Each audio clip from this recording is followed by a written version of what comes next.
So it's really common for women to actually not know if they're doing their pelvic floor exercises correctly. And it's also common that women have actually done really well at keeping on top of their pelvic floor exercises, but they're still getting symptoms or they're not improving.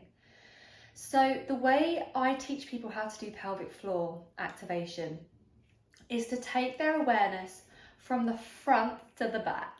So what I mean by that is we're often told to hold in a V.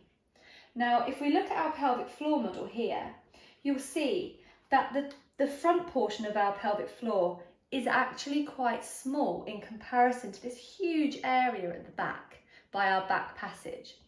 So if we take our attention to the back and think, hold in a fart, okay? That's the best cue I can give you. Think about holding in a fart with your pelvic floor activation and then draw it to the front to also hold in a V.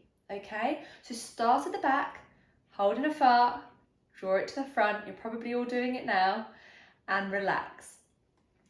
Now, remember what I always talk about, your breath. Let's get our breath involved. So on a deep breath in, we relax.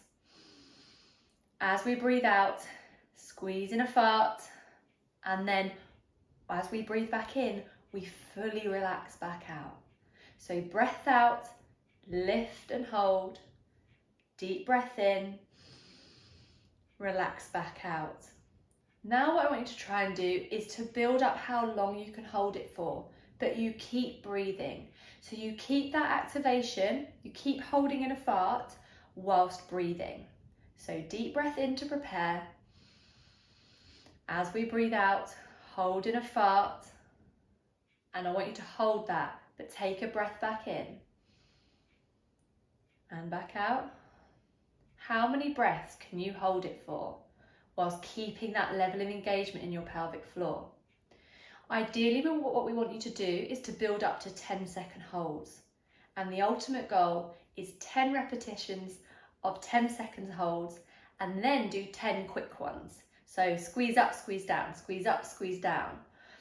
But don't worry about your breathing for the quick ones. If you're still not sure you're doing it correctly and you can't feel it, because awareness can be a problem, especially early postnatal, when you might have a bit of nerve damage from the birth, is you need to feel it. So you can either stick a finger internally and you will feel if you're squeezing up, or if you don't fancy doing that, then put a palm of your hand on your pubic bone, put your finger backwards and rest it down. The middle finger will be on your perineum. And that's where a large bulk of our pelvic floor muscles are. So you should feel it as you squeeze and hold in a fart, raise up, and as you breathe back in, it should fully relax down. And that relax back down is as important as the contraction. If we don't release that muscle off and we're just squeezing, squeezing, squeezing, then it will get tight. And an overactive pelvic floor is just as much of an issue as a weak one. So give it a go and see if you can build up those pelvic floor holds.